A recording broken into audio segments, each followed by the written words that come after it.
verso número 13, y otra vez yo confiaré en él, y de nuevo, he aquí yo y los hijos que Dios me dio. Amén. Hasta ahí la lectura, inclinemos nuestro rostro y hagamos una oración.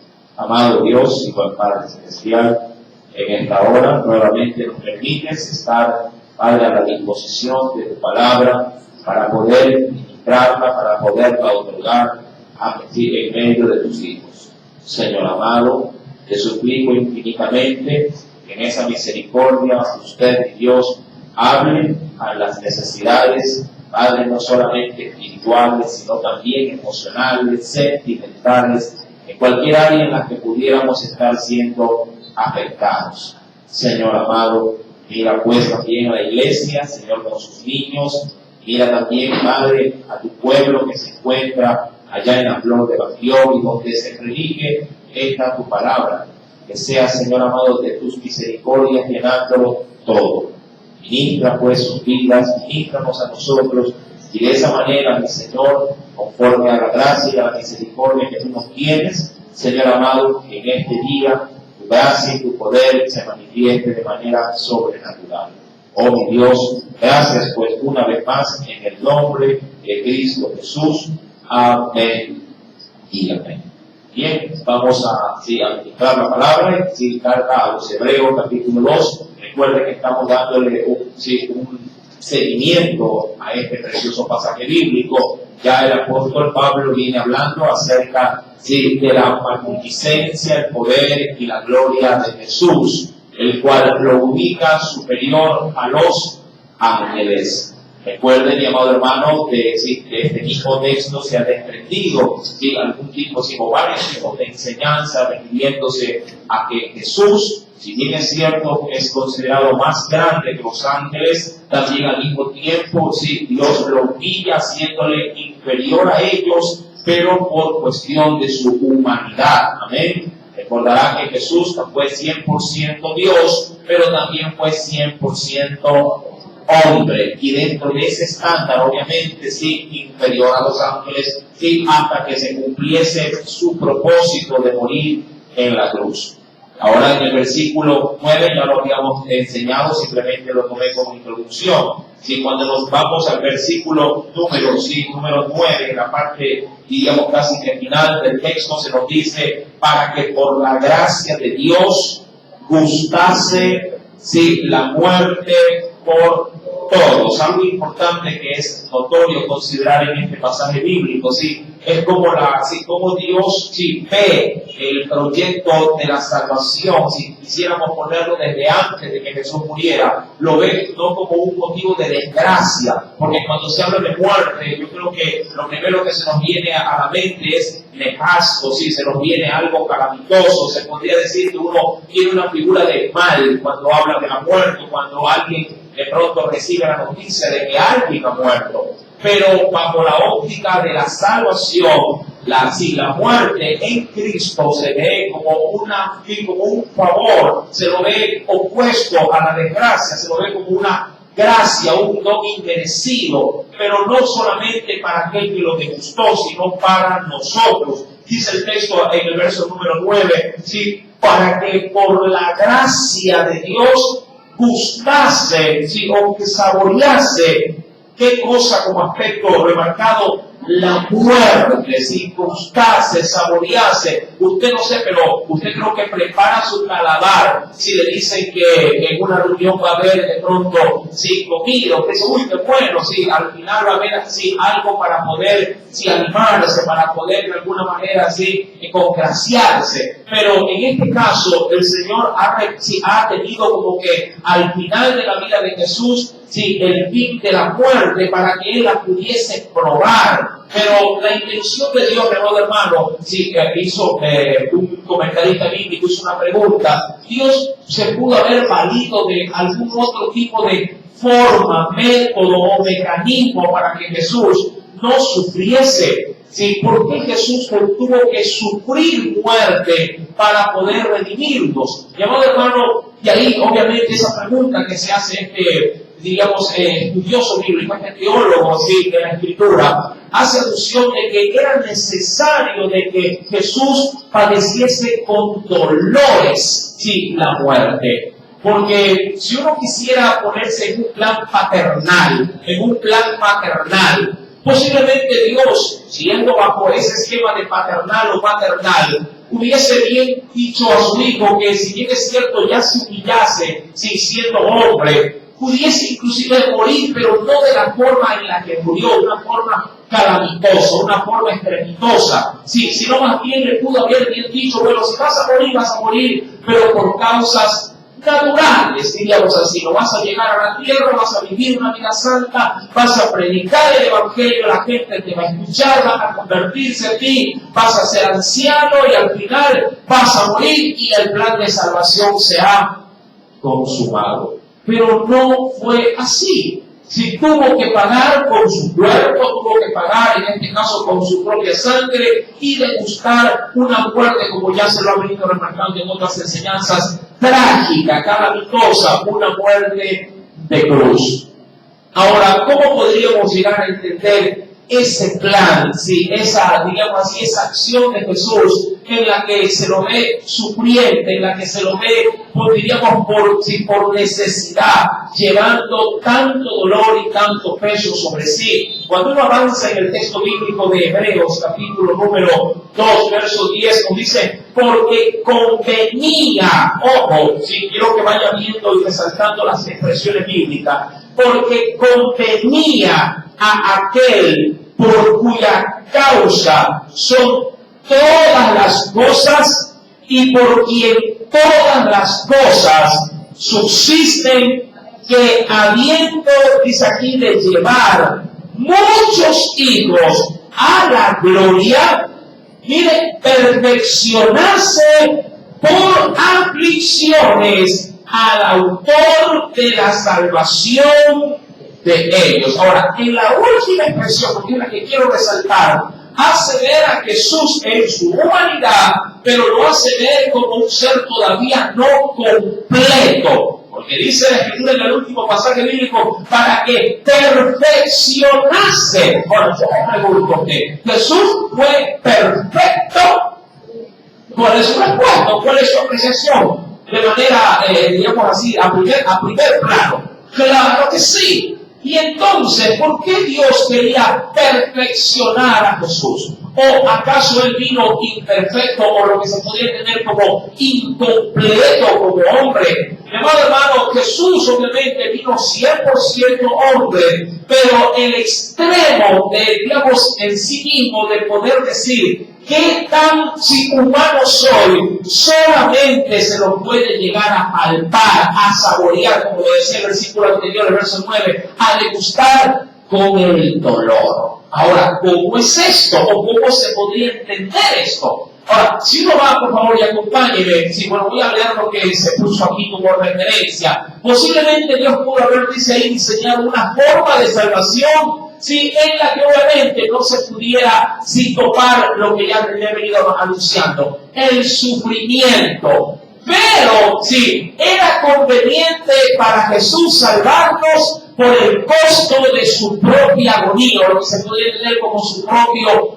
dolor. Hay un texto bíblico que me dé una referencia más exacta de esta postura, en todo caso, sí, acerca de por qué Jesús tenía que pasar por tanto dolor. Bueno, sí, hay un texto bíblico allá en 2 de Samuel, capítulo número 24, donde se nos hace saber, por lo menos bajo el plan humano, cuál es, o cuál debería de ser para cierto tipo de asuntos para con Dios nuestra posición, nuestra postura. Y esto nos va a hablar mucho de esto. Si pega conmigo al libro de 2 de Samuel, capítulo número 24. Casi ya en los últimos versículos de ese capítulo y de ese libro, se nos dice, ¿lo tiene ya?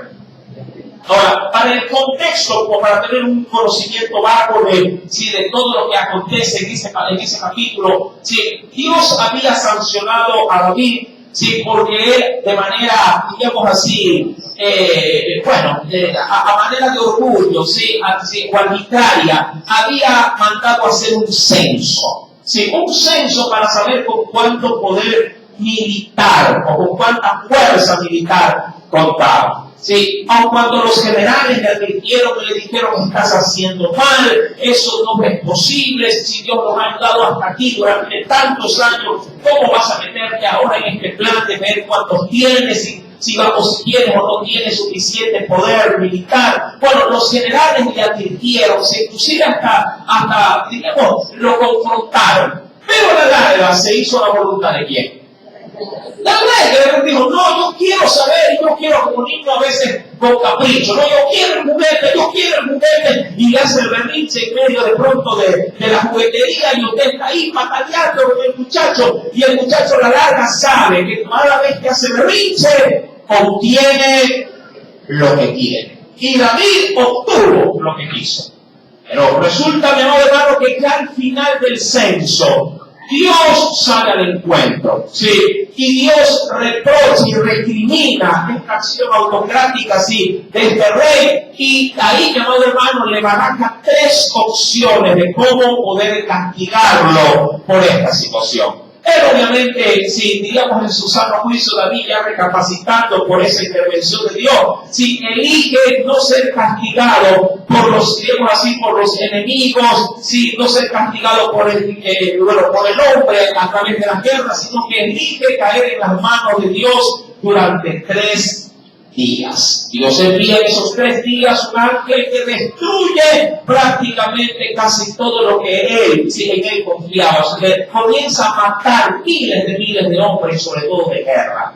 Es en ese preciso momento donde a David se le da la facultad de ver al destructor, cómo va avanzando y matando, ¿sí? Es decir, que se le abren los ojos del espíritu y él dice: wow, veo sí al destructor, pero si debo de hacer algo para poder sí aplacar la ira de Dios. Y es en ese preciso momento que él se acerca a una parcela de tierra que ya tenía un dueño, hablando de un hombre llamado Arauna, en el cual, sí, cuando llega David, que me imagino que llegó con su corte real, le dijo: quiero sacrificar a Dios en este lugar, sí, para poder aplacar su ira. Ahora bien, ese es el contexto del pasaje. Pero recordando el texto de Hebreos, esto tiene un fundamento con respecto a esta verdad espiritual, sí, en la que Dios sí hace, en este caso como por fuerza, pasar a su Hijo por el dolor o por la agonía, para identificarse no solo con la raza humana, sino para poder hacer perfecto algo que Dios de pronto en la humanidad de Jesús dijo le falta. Así como cuando Dios hizo al hombre y le dijo: el hombre sí lo ha hecho y lo ha hecho imagen y semejanza, pero le falta algo al hombre. Y ahí ¿qué le hizo? Ahí le hizo a la mujer. Amén. Y dijo: perfecto, ahora sí está sí, completo. Ahora, cuando uno va a 2 de Samuel, capítulo número 24, ¿sí? Venga por favor, sí, como le había mencionado el versículo número 24, y el rey ahora le dice a este varón, el cual ya le dice estos acontecimientos, el rey le dijo a Arauna: no, sino por precio, porque Arauna le dijo: entra a mí y ofrécele a Dios lo que tú quieras ofrecer. Inclusive le dijo a Arauna: si quieres, sí, para el sacrificio, aquí yo tengo vacas, tengo ganado, tengo ternero, tengo todo lo que te hace falta. Versículo 24 le dice: si no, sino por precio te lo compraré, porque no ofreceré, mira lo que opina María, no ofreceré a Jehová mi Dios holocaustos que no me cuesten nada. Es decir, gratis no voy a darle a Dios nada. Quiero algo que me cueste. Quiero algo, sí, que de alguna forma me haya hecho sentir, sí, el desprendimiento de algo, para tener por lo menos mi conciencia tranquila de que lo que le di, se lo di a base del esfuerzo.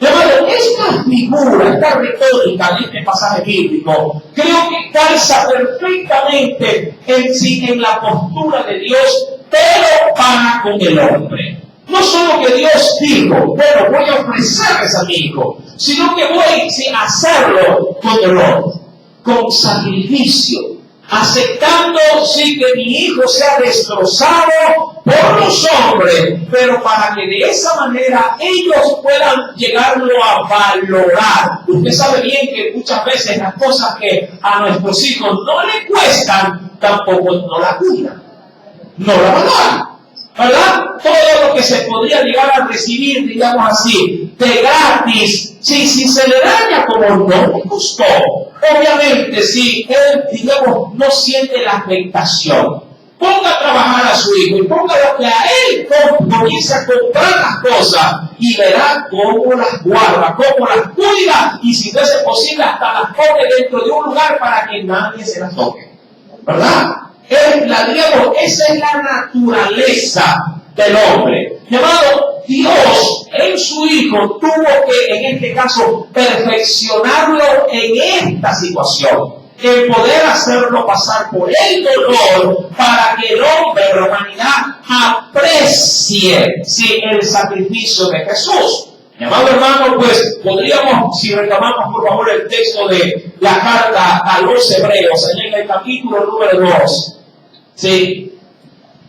La intención, hasta este punto ya entendemos por qué él tuvo que pasar por el dolor. Pero, ¿qué buscaba Dios a través del sacrificio doloroso de Jesús en la cruz? Tuvo una causa, claro que tuvo una causa. Diríamos, está bien hermano, yo pongo mis manos en el fuego, me la quemo, pero ¿qué hay por este sacrificio? Amén. ¿Qué hay por este dolor? ¿Qué hay a cambio? Claro, mucha gente podría llegar a pasar sacrificio por un beneficio material. Sí, como creo que la gran mayoría de ustedes lo ha pasado, para poder tener de pronto una casa propia. ¿Cuántos no pasan por muchas angustias para tener una vivienda propia?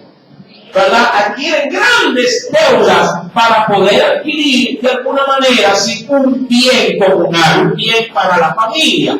Mi amado hermano, Jesús, Dios mismo, estuvo dispuesto al sacrificio, pero para ver un fin, un logro a través de ese sacrificio. Ahora, cuando uno avanza, mi querido hermano, al versículo número 10, recuerde, porque contenía a aquel por cuya causa son todas las cosas y por quien todas las cosas subsisten o se mantienen, que habiendo de llevar muchos hijos, ¿a dónde los quiso llevar? A la gloria, ¿sí? Perfeccionarse por aflicciones al autor de la salvación de ellos. Verso número 11. Porque el que santifica, es decir, el que los ha consagrado, porque eso representa el término santo, y los que son santificados, de uno son todos. Es decir, por él se desprende toda la ramilla, si lo quiero comparar con un racimo de uva. ¿Sí? Por una sola nació todo. De una sola semilla puede nacer todo un árbol. Y estos a su vez contener fruto y contener más semillas. Sí, son pocas, digamos, las frutas que tienen una sola semilla, pero la mayoría de las frutas tienen, sí, muchas semillas. Si ha partido usted una manzana por la mitad, ¿cuántas semillas encuentra? Sí, algunas semillas. Si de pronto no pasa lo mismo como un durazno. ¿Cuántas semillas encuentra un durazno? Uno solo. Mi amado, si el Señor obviamente tenía plasmado que el sacrificio venía, pero no veía la cruz, veía el producto de la cruz, lo que produciría la cruz. El problema, por ejemplo, de la raza humana es que solamente ve la limitación del dolor, pero no ve que hay más allá. Ahora, en el caso de la maternidad, creo yo que se podría llegar a figurar de manera de ejemplo, sí, el proceso del dolor, pero la madre no se concentra, obviamente sufre el dolor, pero no se concentra en el dolor, sino en el fruto que podrá obtener luego de los dolores de parto. ¿Cuántos han pasado por decir, no por el quirófano, sino por la mesa de pujar, digo yo? ¿Cuántas han pasado por esa mesa? Sí, no digo que el hacer cesárea no haya dolido, Pero sin embargo, los dolores de parto son mayores que a los dolores de bisturí. ¿Verdad? Solo los que lo han pasado podrían decir, hermano, usted tiene todo la boca llena de razón. Sí, y querido hermano, para ello, pues acompáñenme por favor a ese precioso libro del Evangelio de Juan en el capítulo 17. Sí, Evangelio de Juan, capítulo número 17.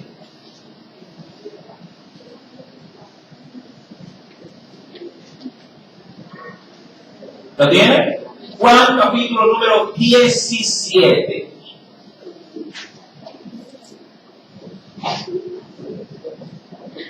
Verso número 18 al verso número 21. Verso 18 al 21.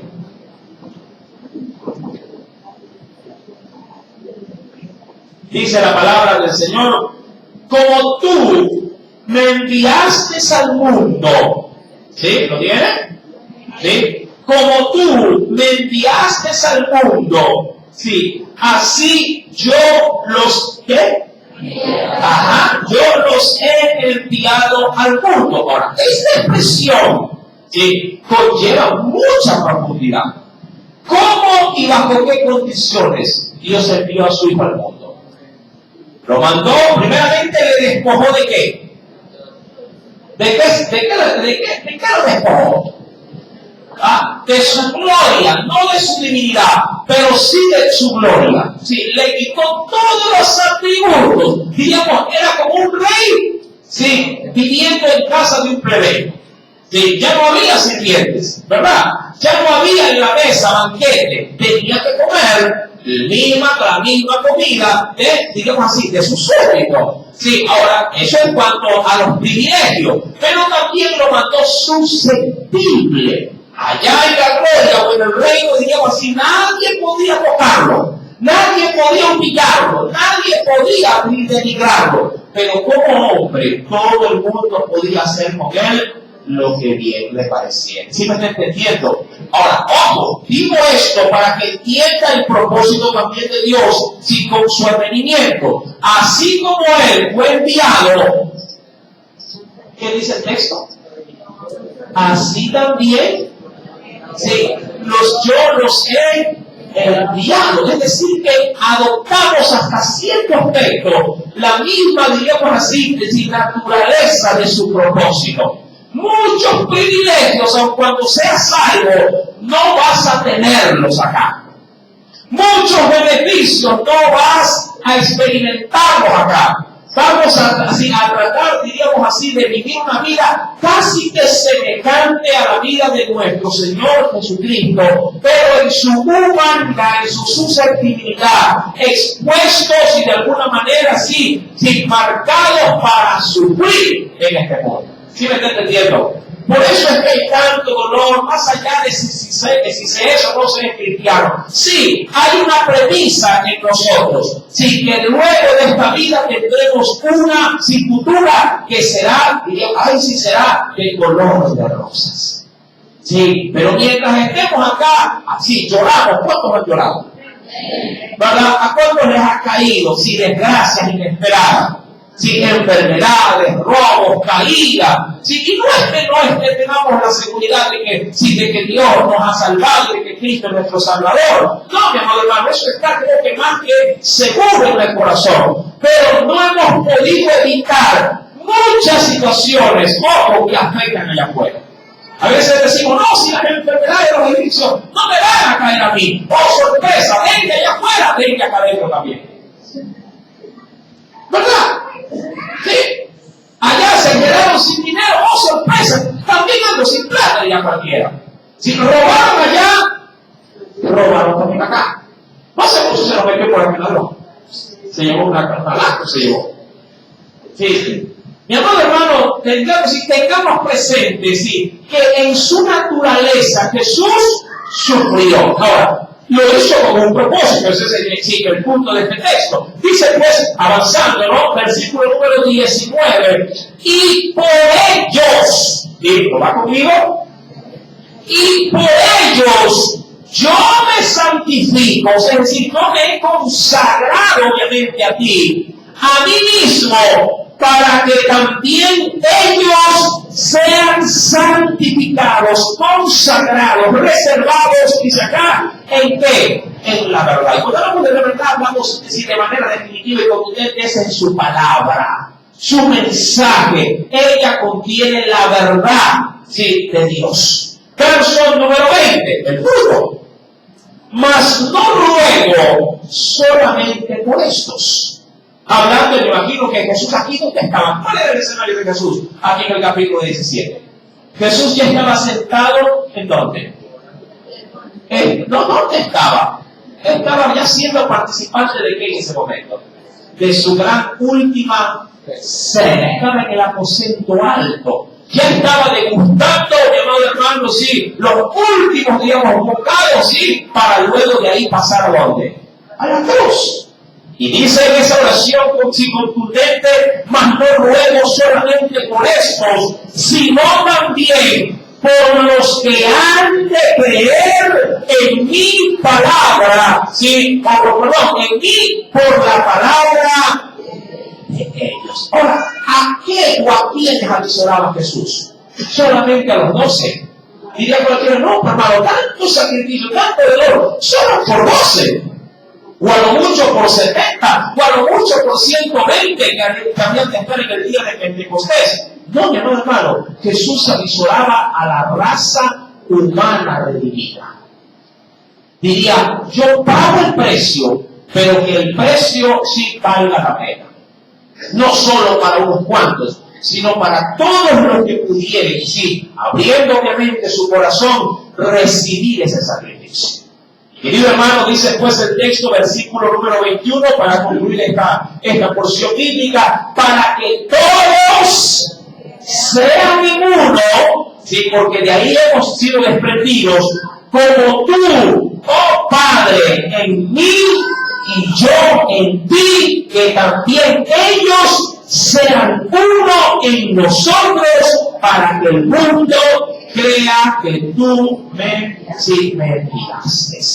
Dicho esto, pues, mi querido hermano, y retomando lo que se ha mencionado en la carta de Hebreos, si recuerde, capítulo número 2, verso número 11, porque el que santifica y los que son santificados, que nos dice, de uno son todos, por lo cual, dice más adelante, claro, como hombre, porque experimentó nuestra humanidad, dice, no se avergüenza de qué, de llamarlos hermanos.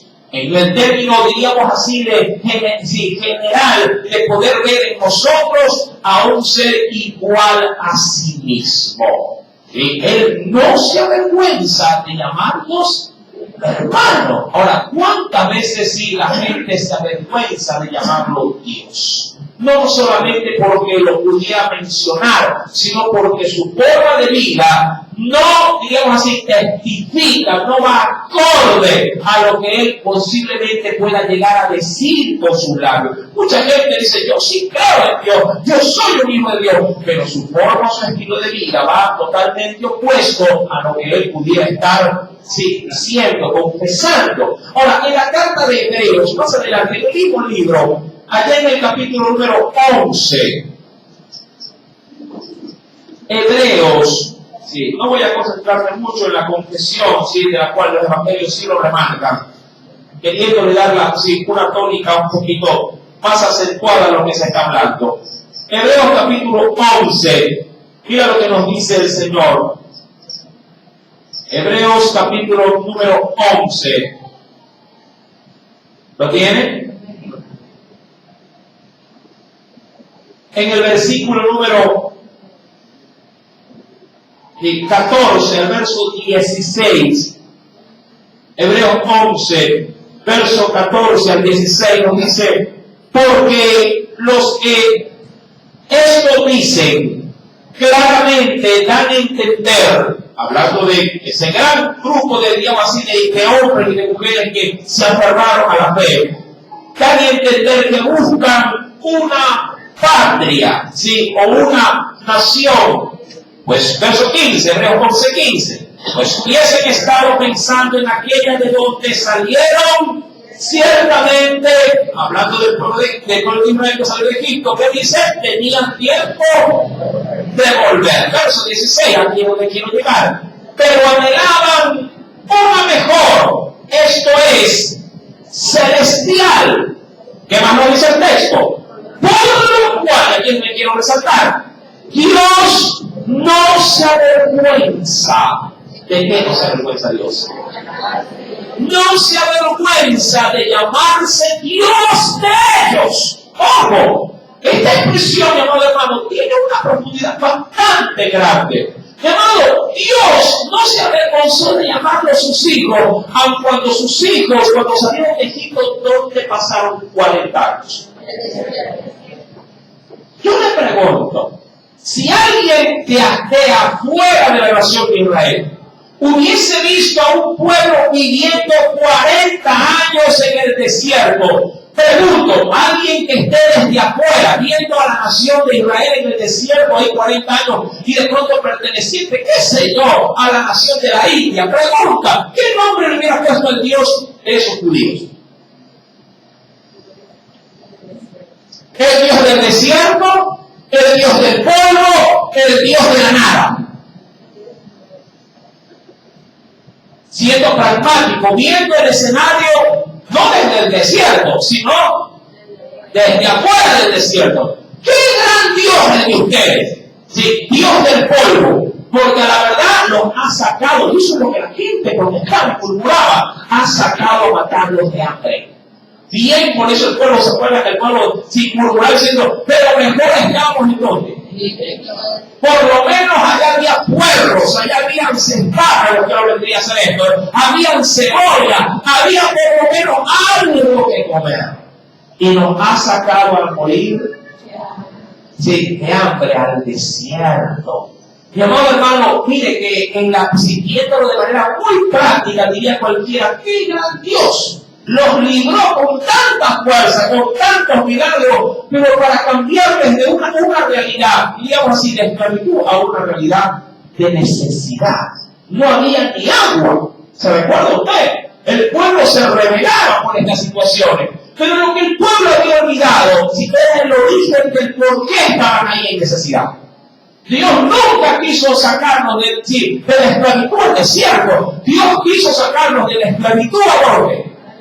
A la tierra que fluía leche y miel. El pueblo, no Dios, el pueblo fue el causante de que estuviesen 40 años estancados en ese desierto. ¿Y por qué? Por su incredulidad. El pueblo mandó un príncipe de cada tribu para que fuera inspeccionado a tierra de Canaán. Pero obviamente, usted creo que reconoce la historia, regresan después de 40 días y oh sorpresa, 10 de ellos hicieron desanimar al pueblo. Le dijeron, sí, es verdad, hay bastante alimento, hay bastante abundancia, pero esto no es gratis. Hay gente viviendo allá y si lo queremos obtener hay que pelear con gigantes, hay que pelear con gente más grande que nosotras, más fuerte que nosotras. Tienen ciudades amuralladas, que todo está militarizado. Esto no lo vamos a poder hacer. El pueblo se enfadó, el pueblo se angustió, el pueblo vino contra Moisés y casi lo linchan a Moisés.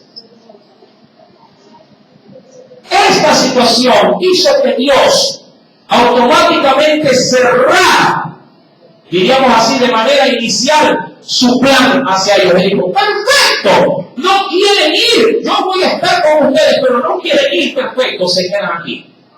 Y ahí eliminó a todos los incrédulos. 40 años sirvieron para matar a todos los que no quisieron entrar en tierra de Canaán. Solamente se salvó, como si de esta situación, pero entraron, sí, pero ya la vejez casi. Caleb entró casi a la edad de ¿cuánto? 80 años de edad. Pagó platos rotos ahí, sin necesidad en este caso de haberlo sufrido, pero tuvo que aguantarlo. Ahora, ¿cómo le dado Dios? Teniendo esa generación dura, sí, que dura servicio en el desierto, porque ese es el aspecto que sí, cuando debemos de considerar cuando leemos justamente Hebreos capítulo 11, verso 16, Dios, mire, al sacarlos y ellos tener una actitud de rebeldía, no se avergonzó de llamarse el Dios de ellos. Si usted lee el texto así nomás, como que dice, uy, no, como que no se ve mucho el enfoque, no se ve mucho la prioridad del texto, pero si ya se entera de los acontecimientos, dice, wow, es como que usted dice, ¿quién podría sacar pecho de un hijo delincuente? Pregunto, ¿quién podría hablar con orgullo? O lo hablaría hasta entre dientes. Digo, ¿tiene hijos? Sí. ¿Cuántos tiene? 4. Ay, aquí está uno, el 4 para acá. Y el 4 le preguntas, por allá anda. ¿Pero por dónde anda? Por allá, por acá, dice. Por allá, ¿no? Un padre, la verdad, se avergonzaría. O si hablaría de él, hablaría, como dicen por ahí, en voz baja, si tratando de esquivar, si fuese posible, el tema. Mi amado hermano, Dios no lo hace así con nosotros, pero penosamente el pueblo a veces sí lo hace así de su Dios. Porque cuando se le pregunta acerca de su creencia, se le pregunta de alguna forma así, de los valores, en este caso cristiano, el hombre retrocede, cambia el tema, o está más enfocado en darle realce a otras situaciones antes que a la fe. Ahí es cuando yo suelo decir, hermano, pero te quiero saliendo del principio, y tú dices, no, si me has acompañado en mujer solamente. Que yo le llevo la Biblia, ella es la cristiana. Se avergüenzan de la fe. Mi amado hermano, recuerda el versículo 16 que para mí es concluyente en esto. Nos dice, por lo cual no se avergüenza de llamarse Dios de ellos, porque les ha preparado justamente eso que ellos anhelan y esperan.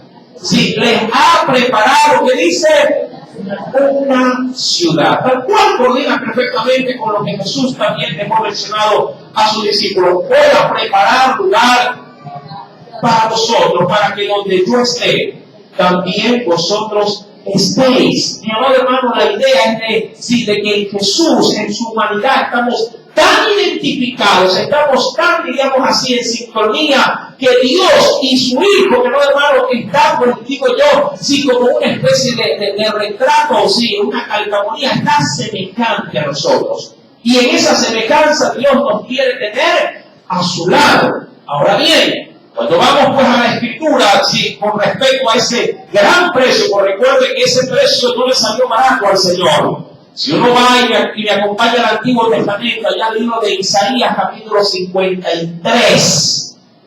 Sí, si bien es cierto, tenemos de Dios ese gran beneficio de lo que es la vida eterna. De pronto, y yo creo que la humanidad no lo ha de poder digerir hasta que no pase de este cuerpo terreno a ese cuerpo santificado, glorificado. Si yo sé que se puede hablar muy bien y con grandes sermones acerca de la vida eterna, pero esto solo lo entenderemos si lo asimilaremos cuando estemos en la gloria. Vida eterna, solo se ven las películas de Hollywood, ¿verdad? Los inmortales, dicen algunos. Los dioses del Olimpo, dicen ahí, sí, de acuerdo a la religión griega, a la parte ficticia, sí, de la religión griega. Y en Isaías capítulo 53, vayamos al Antiguo Testamento.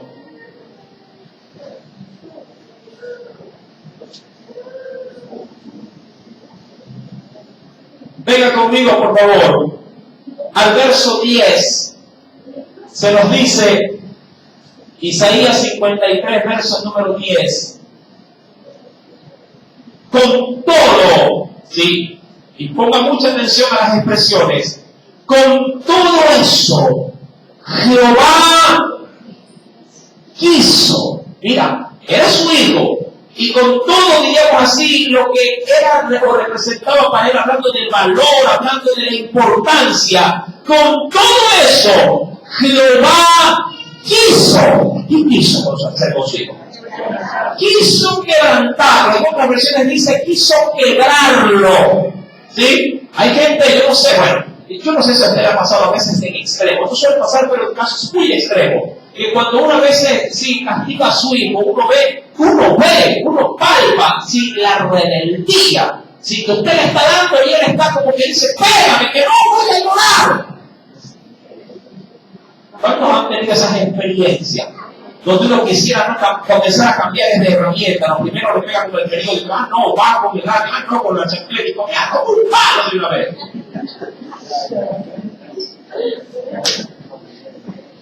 Y él ayuda, hermano, eso es todo, le dice.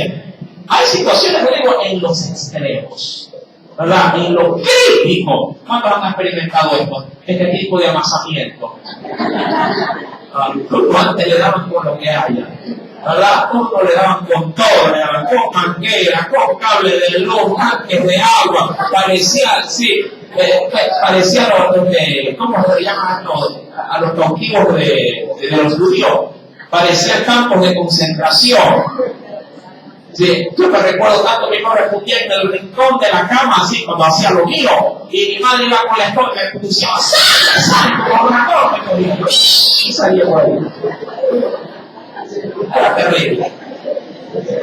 Verso número 10, con todo. Jehová quiso, ojo, Jehová quiso, ¿qué quiso? Quebrantarlo, sin librarlo, romperlo, sujetándole a padecimiento. Sí, diga cualquiera, qué mal padre. Sí, quiso quebrarlo, quiso quebrantarlo. ¿Cuántos piden al Señor? Señor, quiebrame, Señor, rómpeme. Si has leído un paso previo y dices, no me has dicho nada. Yo soy especialista en esto. Y tú te coges, ¡ay, Señor, la prueba! Sí, decimos que Él es el alfarero y nosotros el barro, ¿verdad? Pero medio comienza el Señor, sí, a querer dar forma, y ahí comienzan los llantos, ahí siempre hay el lloro y el crujir de dientes. Sí, mira, verso 10, Dios, mi amado hermano, Dios se privó de esto. Ojo, no está hablando de un desconocido, lo está haciendo ¿con quién? Con su Hijo. Quiso quebrarlo, sujetándolo a padecimiento. Cuando haya puesto, ¿hasta qué punto? Y eso es interesante. Cuando haya puesto su vida en expiación por el pecado. Mi amado hermano, usted creo que reconoce las enseñanzas del Antiguo Testamento. Sí, la ofrenda, el sacrificio que se presentaba, ojo, delante de Dios sobre el altar, era válido, no solamente porque estaba la ovejita o el carnerito encima del altar, era solamente válido cuando a esta se la descuartizaba y su sangre corría por el altar. Dios decía, pártela. Abraham le dijo, parte las mitades y ponga una enfrente de la otra. Cuando el sacrificio se lo descuartizaba y la sangre se la derramaba, ahí el Señor recibía el sacrificio en olor fragante. A veces decimos, Señor, está bien ya, ahí encima la pongas, pero no me toques, ahí ponga. Dice, no, yo tengo que abrir, tengo que rasgar, tengo que partir. Y a veces cuando Dios hace esto, nos parte de la manera más dolorosa. Porque cada vez que nos va abriendo, va tocando hijos, va tocando esposos, va tocando matrimonio, va quebrantando lo que más apreciamos. Porque esa es una, digo yo, de las posturas, sobre todo dentro del hogar de un padre y una madre. Señor, cualquier cosa conmigo, Señor, conmigo, que si no ni me lo toque. Conmigo lo va a hacer. Y Dios dice, no. Conmigo sí, pero aparte también con ellos.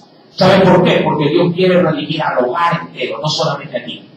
Y a veces ellos tienen que tocar también el mismo fondo que tú has tocado para que aprendan a valorar al Dios que tú valoras. Y eso solamente se logra penosamente, pero con éxito, con dolor y con lágrimas. Amén. Eso le da valor al sacrificio de la fe. Y dice pues el Señor para concluir esta parte, sí, sujetándole a padecimiento cuando haya puesto su vida en expiación por el pecado. Ahí sucederá justamente, sí, el fruto. Cuando esto ya esté listo, ¿qué dice la palabra? Verá linaje, vivirá por la días, y la voluntad de Jehová será en su mano prosperada. Dice el verso 11, verá el fruto. ¿De qué? Verá el fruto de la aflicción de su alma. Y ahí, ¿cómo quedará el Señor? Ahí quedará satisfecho. Y es verdad, mi amado hermano, uno mismo cuando algo hace con esfuerzo. Sí, me recuerdo el día viernes, perdón. Sí, viernes, bueno. Sí, ahí estaba la gente, estaba en la terraza, ahí en la flora, estábamos paraditos, estábamos trabajando bonito, sí, amarrando. Sí, los alambres. Yo sabía, sí, porque los muchachos me decían, pastor, ¿y a qué hora llegan los bloques? ¿A qué hora llega el cemento? Porque había que subirlo hasta la última terraza. Sí, yo estoy tranquilo, yo digo, siempre lo mejor va para el último. Sí, y estaban ahí, no tanto, mirando, y eran las 3 de la tarde. Y yo le digo, Alejandro, llama ahora sí, porque ella me había ayudado a parar todito, que era bastante. Sí, eran 15 metros así, 15 metros acá, 5 y 5 eran 40 metros lineales, de pura matadera, así, para poder hacer el nombre, la vigueta, gracias, sí, todo eso lo hicimos, perfecto, y a las 3 de la tarde luchamos. Y llegó a las 3:30 el tan anhelado carro, con los bloques y los ladrillos. Los hermanos iban a la mitad de la camioneta y decían, ay hermano, yo no puedo. Ay hermano, las piernas me tiemblan. Pero hubo bastante dolor. Yo decía, ahí los colombianos decían, feliz Navidad, muchachos. Reciba su pavo, reciba su chancho. Y iban subiendo, y subiendo. Si en la segunda camioneta ya ni la esperaban, entonces Señor que no venga. Sí, pero igual, cuando pusieron el último bloque, el último cemento, ahí sintieron qué cosa, la satisfacción de haberlo hecho. Así semejante es la vida cristiana. Mucha subida, mucha cuesta, mucha lágrima, mucha privación, mucho dolor, pero al final veremos linaje. Al final veremos la vida eterna. Y eso vale la pena. Cristo dejó la huella, a nosotros nos toca seguir sus pisadas. ¿Cuántos lo quieren seguir? Aleluya. Hasta ahí el mensaje de esta noche. Oremos a Dios y le damos gracias.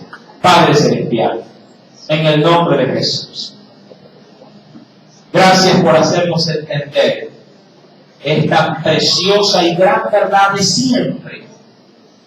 La verdad del sacrificio de la cruz. En esta hora, oh Dios, tu pueblo ha adoptado, porque hemos querido de alguna forma preparar las enseñanzas con estos tiempos también de devoción. Padre, de esa liturgia donde tu pueblo viene a adorarte, viene a orar, viene a derramarse, creyendo de que en usted encontrará el agua fresca a su gran sequedad. Señor, hay matrimonios que necesitan ser tratados por usted. Hay vidas que necesitan, mi Señor, ser ministradas, que deben de aceptar, aun cuando pareciera ser